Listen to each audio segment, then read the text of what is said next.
Hey guys, it's Robin, RsIslandCrafts, and welcome to my craft room. I have got you guys in a different position today, trying to avoid some of the shadows, but it looks like shadows are everywhere. But at least I don't see the shadow from the tripod on the table. Anyway, this is my WiP Wednesday video where I'm going to show you what I've been working on in the craft room this week. It's been one of those weeks where you do kind of a little bit of this, that, and the next thing, but at the end of the week you're like, did I accomplish anything? And I'll show you what I mean. So this week I decided I want to make some of those Japanese knot bags where you take the long handle and you put it through the short handle and it kind of closes up and you wear it on your wrist, and then you can go and either use it for a craft bag or a shopping bag or whatever. So I cut out a bunch of them, and then I remembered why I don't make these. Because this size is so fiddly. The other lesson I learned is I should take my own advice and only cut out one bag and make it and see if you like it before you cut out a whole bunch of them. Now these are bags and linings. No worry, this fabric won't go to waste. I have another idea for it. I mean, as it is, I can always just kind of make up a bag here, because if you look at it, it has this nice rounded bottom. If I just cut it across there and add a zipper to it and everything, it's a fun little rounded pouch, right? So no fabric goes to waste. I've got fabric and lining and everything like that. But I was thinking, well, I had these bags, right? So here's the small version. And then this one is called a large version, and it's from the size I cut out, right? So I thought, hey, if it's a large version, it's got to be easier than the small version, because this is the one I tried making before. This is great for just knitting one pair of socks or a hat, or just to throw your keys and wallet in to go to the store. And I was like, okay, so this one is a no-go. Let's not make this one. It's way too fiddly, right? So I'll go, well, it's a large one. Let's make that. Well, it's not large enough. I'm not going to give up on making these bags because I do enjoy using them. I think they're great bags for crafting, as I said, for just running up to the store. So then I drafted another pattern. Now this one is much larger. As you can see, it's going to be, the handles are wider. It's going to be a lot easier to do. And I figured out and watched a bunch of videos like I normally do, and I just stuck all the ideas together. And doing it as a larger one, I can do this as just a regular 2 pieces of fabric together. But I think with a larger bag, it would be nice to have some interfacing, or to maybe make a quilted version. And if I do a quilted version, then I can do a scrappy version. And then that would be really great, right? So then I'm going to try this again. I'm not done with the idea. I'm not giving up on it. So I have the extra large, I have the large, and I have the small. If I worked the pattern just a little bit differently, I would still be able to make it in this size in a different way. But if I get it to work, I'll show you guys later. But for now, I am going to save this fabric and turn it into the little zipper pouches that way, just because the rounded ones are kind of fun to have. They'll still be flat. I won't put any, I guess I could possibly put some pleats in it. I'm not sure on that. But even just to have them flat and rounded, it's just kind of fun to have a different bag to put your makeup in or your pencils. Put a handle on it. I could possibly put, I don't know, I don't have the fabric here to make a big handle. So I don't want to I want to use all the fabric up and find a way to do that. But I'm definitely, like I said, I'm going to cut it off there. I'm going to test it out on one of them, see how it works with the little rounded bottom. But the other thing that I made, I had one more that I was making, and I did this with it. Now this is teeny tiny. Let's zoom in on that just a little bit. And this guy, you guys have already seen this because we did this on Friday, so I got that all done. And then I made the binding for it, and I used this fabric that has ornaments on it. So it has all kinds of fun colors. I couldn't decide blue, green, red, you know, white, whatever. So then I thought, well, it's got a lot of colors in it. It's already crazy anyways as my fun little practice piece. So I'm going to go ahead and make this my binding, and that's going to add a whole lot of color all the way around the outside. Now if I was doing this for real and not using this as a fun practice piece and just, you know, going for it and having fun, I would probably choose a calmer binding. I would probably actually go with white on this one to let it be a fun wall hanging. But I had this fabric that I didn't have much other use for. It's a little bit wild and crazy and bright and colorful, but again, it has the colors that are inside the little mini quilt, so it's going to work out fine. It's another thing, if you're going to be practicing something, I'm going to show you how to put the binding on this week. We're going to do it to where the binding, when you get to this point here, instead of just tucking it in as I showed you before, we're going to do the little miter so that everything looks the same. When we have our little miter here, and it's on the angle, of course, because that's what mitered angles, mitered corners do and all that. So we're going to do that, and we're going to do it on the end there. I have to look it up and see exactly what it's called. Finishing off the binding, mitering the last corner. I'll have to come up with a proper title for the video, but we're going to do that. And as I was babbling about, this is just a good fabric to do it with, that if something goes wrong, I have extra of it. I can always trim and cut and piece it back together. This is a practice piece more than a finished piece that is going to be like artwork or something like that. So I have that quilted. I have the binding made. My patrons have seen this one. This is the one that I'm doing with them. This is the Disappearing 9 patch that we are doing as a table topper. A tan quilt on a tan table doesn't show up very much, but I'm also going to be binding this one, and I'm doing it in the same sand colored fabric as I did on the background, and I will be doing the same mitered corner on that. And this one is actually the proper one after I've done the practice on the other one, plus I have the green one that I did also. So I have a few practice pieces and then a couple of good pieces. So I just need to get these all finished up. This one is going to be nice for the Thanksgiving and fall season, where the other one is for Christmas and winter. And that is officially all that I did in the sewing department. I had some errands to run with Robbie George, and he's the one that I make the socks with. I was actually knitting these with him. I said, oh yeah, these are, you know, they're your socks. He's like, oh, I love those colors. I'm like, well, I hope you do because you picked them out. So I got a good bit of chunk putting into these. And once again, I had told you before that I had knitted these at the walk-in clinic, and I got the little misstep there. I had knit most of this at the walk-in clinic also. I had to take him up there. He's not sick or anything, but during times like this, he'd done something and he hit his backside of his hand here, but it was a little swollen and puffy, so he called off of work at Target that day. And I guess their policy is anytime you call off, you need a doctor's note to come back in, and I kind of understand that, especially now during this time. But we had to go to the walk-in clinic, and the doctor laughed at us because they're like, you need a note for that. And he's like, yeah, because he didn't go in because he's left-handed and it was his dominant hand, so he didn't want to have to work in the area that he works in and do a lot of stuff with his hands when it was all swollen and sore, because it happened just a couple hours before work. So that's where I spent my time doing that one. But I thought it was funny that he didn't even remember that he chose that yarn for his sock. I finished a dishcloth. You guys were really pleased to see dishcloths in the shop again. I think they're all gone. And I have a couple more to put in, but I try to wait until I get to at least 5 dishcloths. I have a second one started, and this one, these two are sugar and cream, and they are the color of Moon Dance. I just like the purples and blues and stuff, and it's really fun, almost jewel toned. Doesn't have that nice bright sparkle of jewel toned colors, but when you're dyeing on cotton fabric, cotton yarn tends to dye at a lighter, paler color, so you don't always get the nice bright sharp colors. I also worked on the cowl, I believe. It's going to look the same all the time. I just showed you I put a couple of rows on it. It never changes how it looks. It's the same yarn all the way through. That's why a lot of times I don't bother bringing these out but once a month.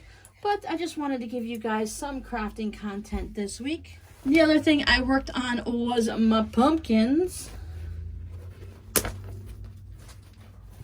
I got off of my sleep schedule again. I did the thing where one day I had this really terrible nightmare, and I woke up at 3 a.m. and I couldn't go back to sleep for a few hours. And then the next day I woke up at 3 a.m. and then I woke up at 4 a.m. and I've just been on an off kind of sleep schedule.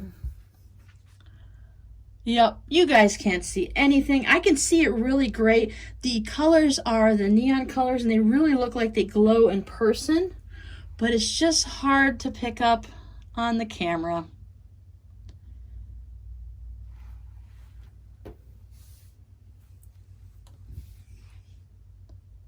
Yep, even on the back. So what I've gotten done is I've gotten all the orange on the first pumpkin, all the orange on the second. I'm on the last round of this pumpkin here.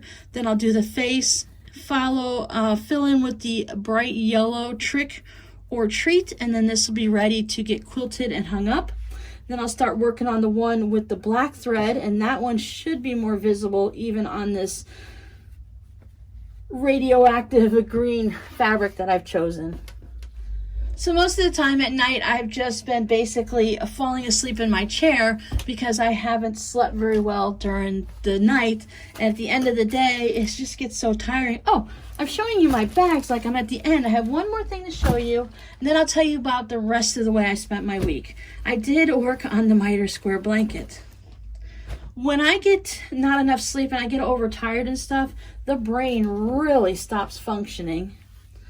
So today might be a little bit wonky back and forth, but we'll get through it, right? We'll survive. You guys know what it's like to be tired. So I put a whole 2 squares on. My plan was to work on this in the morning while I watch, a lot of you guys will drink tea or coffee or something. I have a morning smoothie and I watch a certain program every morning on Periscope.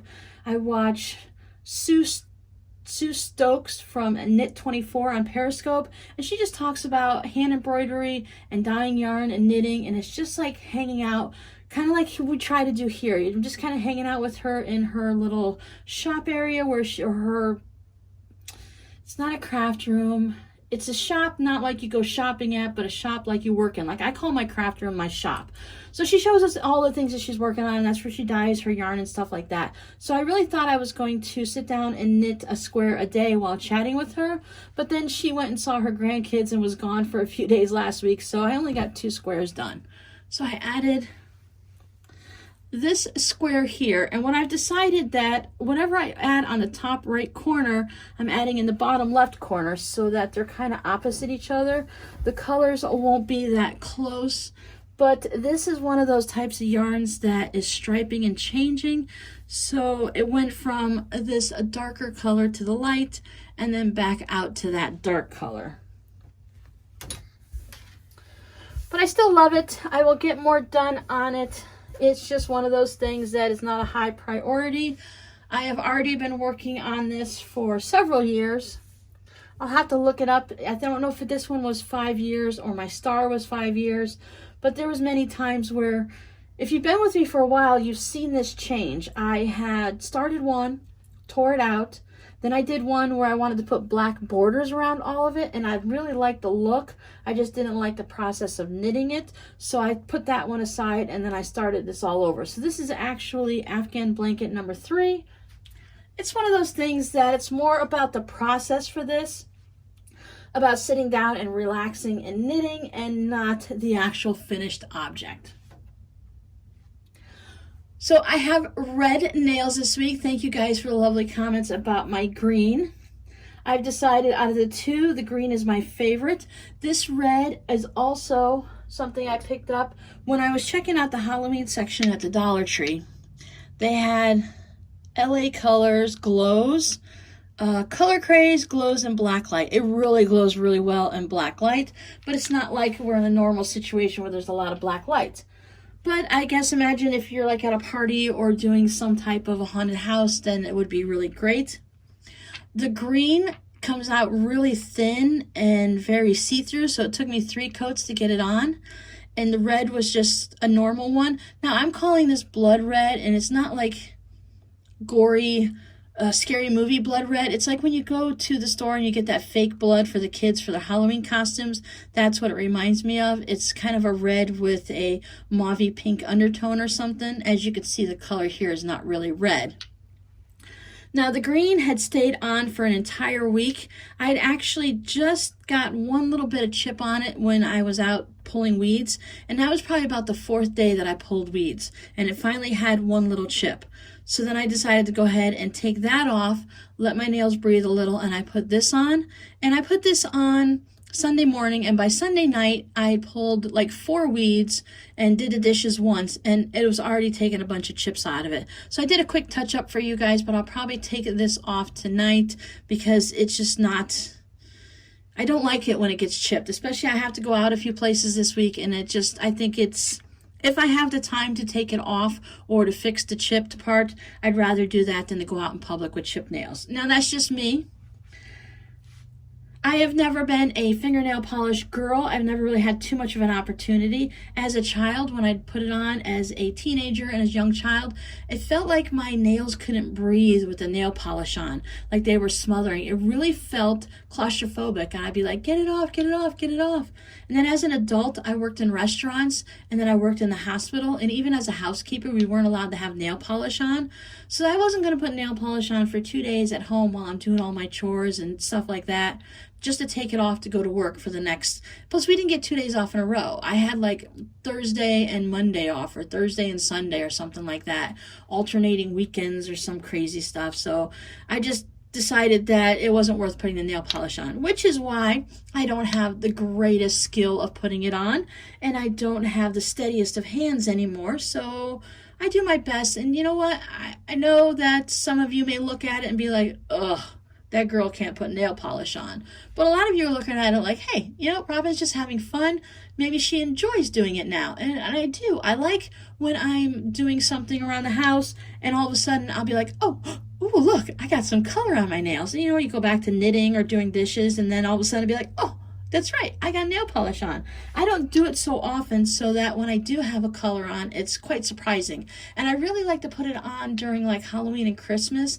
It's just that time of year where I feel like most of the outdoor chores are done, even though we do year-round here. Like, I'm getting into the winter season, a little bit different than you guys, because we still plant stuff in the winter, and we still have things that grow, vegetables and things that thrive, while a lot of you guys are digging up your flowers and vegetables and getting ready to close down for the snow.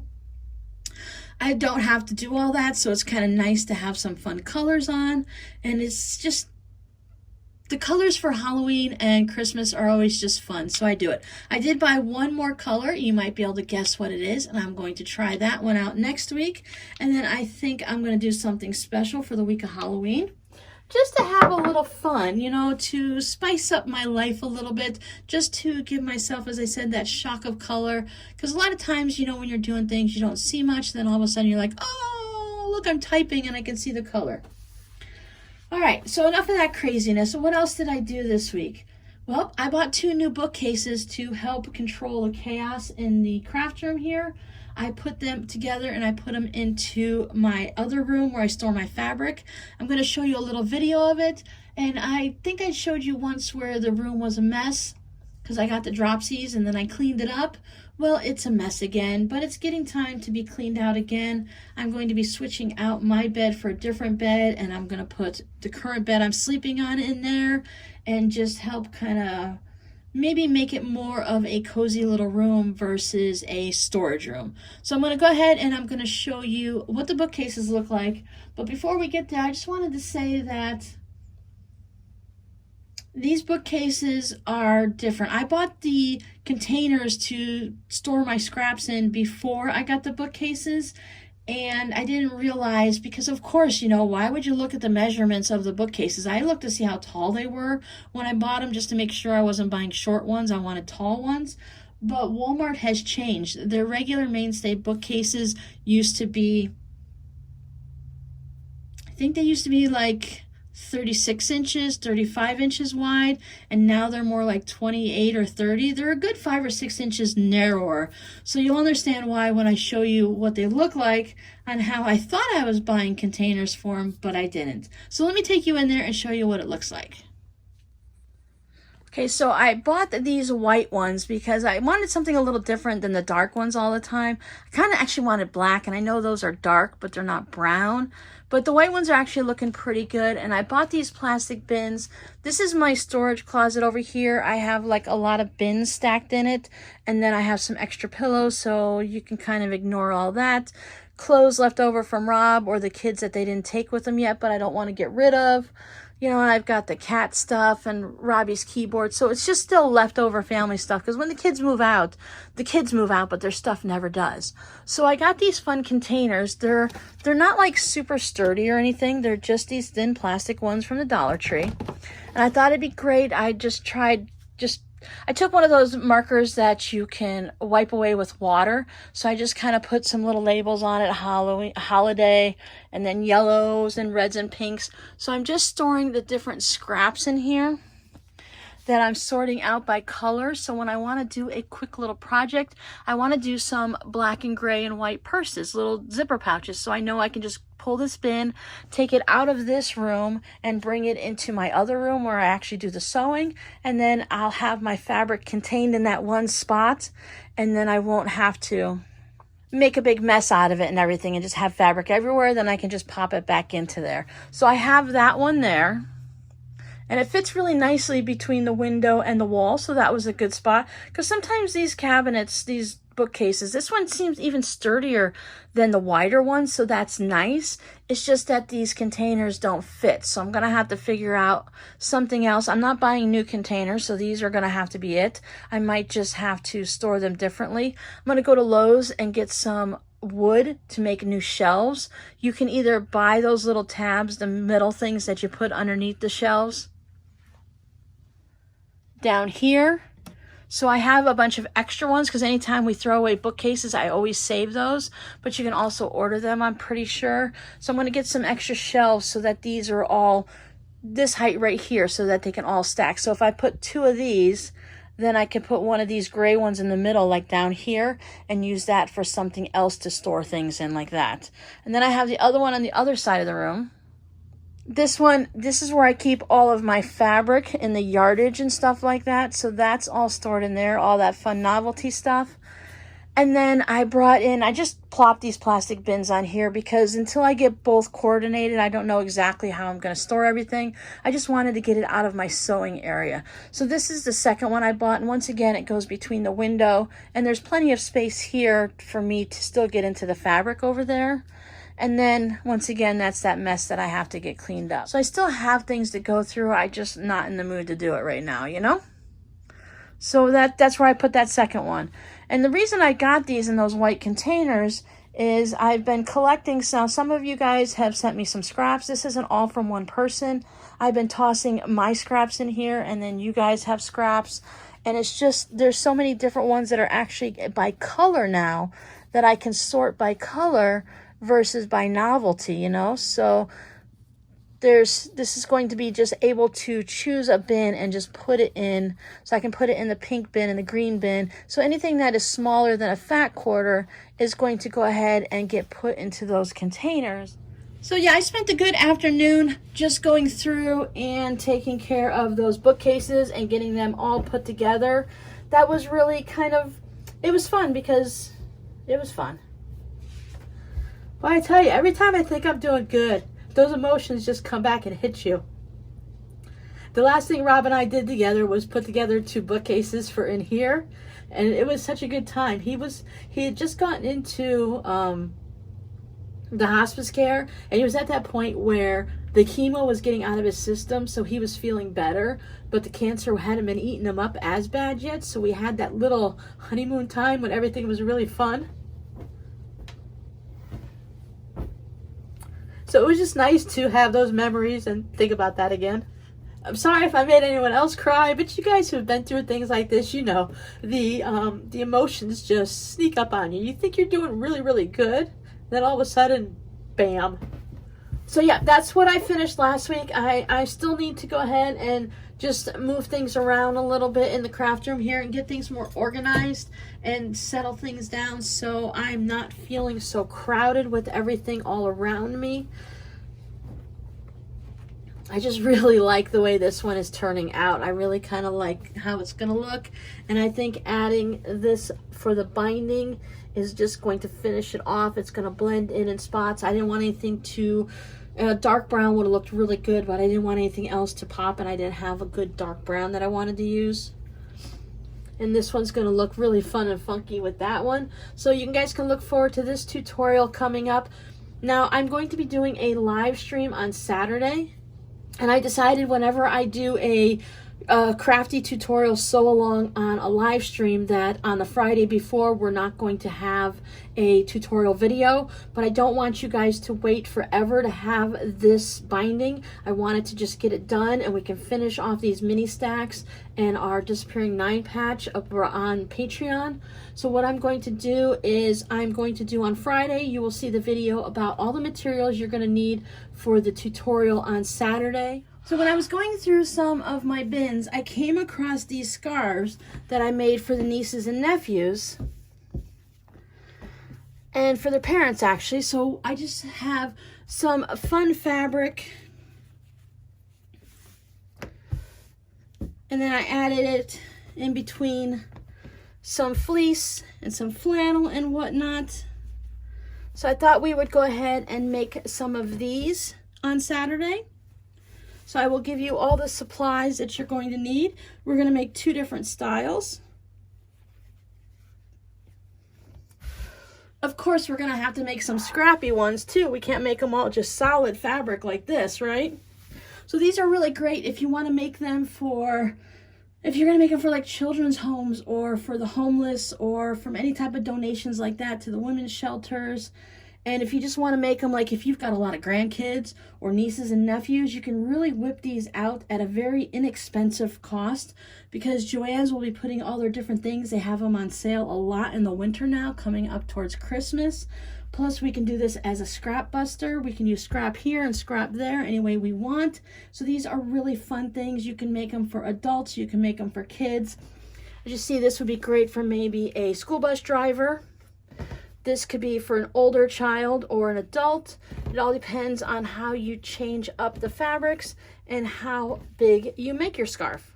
So on Friday, I'll give you the video with all of the list of the materials you're going to need in just a general format. There's not going to be a lot of, you need, you know, a fat quarter of this and a yard of that. These are just going to be the materials you're going to need. And you can kind of figure out basically on your own what you're going to need because we're going to do a lot of scrappy stuff. And you know what scrap is, just a little bit of this and a little bit of that. But I will give you the binding tutorial. Depending on when I finish it, you will either see it on Thursday or you will see it on Sunday. So you're either going to get videos on Thursday, Friday, Saturday, or Friday, Saturday, Sunday. So like I said, I didn't want you guys to wait for the binding. I want to finish that off because we're going to be working on more gifts. This is a really quick project. You could definitely make one of these in less than an hour from start to finish. So we're going to be able to do that on the tutorial on the live stream on Saturday. We'll be able to make them and finish them. On our last live stream, we made the Pentagon Balls. I actually took it and because you guys saw I just whipped through it really quick to get to the end of it. I took that Christmas ball apart, I finished it up properly, and I stuffed it with a bunch of catnip and the fiberfill for my daughter's kittens. So they've got 2 balls now that I finished for them. So that was another thing that I did tinker with a little bit in the craft room this week. I have been chattering for way too long today. I think I have missed talking to people. So I'm going to go ahead and let you go now, but you can look forward to this. Thank you for hanging out to the end. If you made it to the end, yay! You got a sneak peek of what we're going to be doing this week. I'll see you guys later. Bye!